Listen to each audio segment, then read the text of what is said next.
My name is Matthew Armentrout. I'm from Richmond, Virginia, and I graduated from the University of Virginia. So my hometown is really a city. It has about a million people, which is pretty similar to Memphis. It was technically the capital of the South at one point, but after moving to Memphis, it is not nearly as southern. My transition to Memphis was a little different than I expected. So I grew up in Richmond, and I went to school in Charlottesville, which is only about an hour away. And this was the first time that I'd ever moved out of the state and lived there permanently. So it was, at first it was just kind of a culture thing, but then now I've really adopted Memphis as my home. I chose to come to SCO because I felt like it was a school that geared me best towards a career in private practice.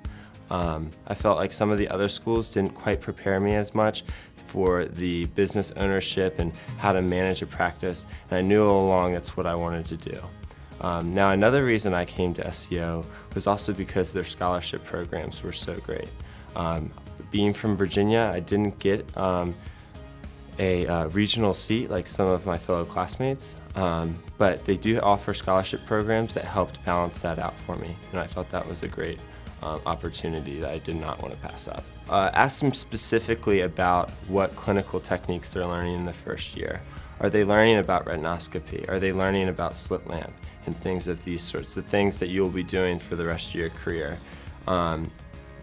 Some schools claim to have their students seeing patients immediately, but what are they performing with those patients? I think that's an important question to ask, because at the end of the day, we all came here to be doctors, and so you need to learn what's those doctor skills that I'm developing within the first years, and what am I going to come out with. I'm very excited about the profession. I think it's headed in a great direction, and I think that the profession as a whole will just keep growing.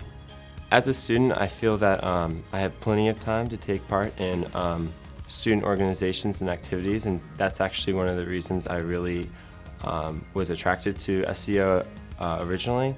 A lot of the programs are student run, and it gives you a little something outside of class to do, a chance to meet people that you wouldn't have otherwise interacted with, and great service opportunities where you can give back to your community.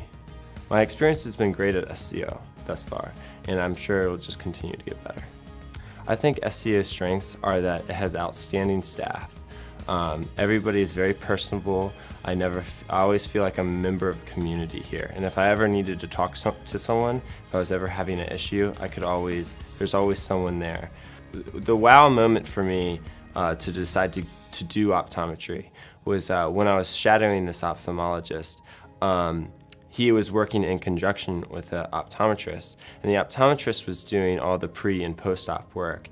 So the first half of the day, I shadowed the ophthalmologist, where we pretty much stayed in a surgical room the whole day. And the optometrist, I stayed with him the second half of the day, and we were seeing the post-op patients.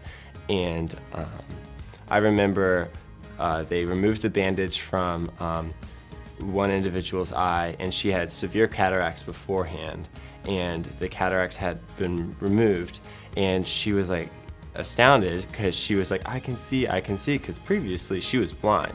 Now, I know optometry doesn't remove cataract and stuff like that, but I just kind of fell in love with the idea of restoring sight and kind of giving that back to people.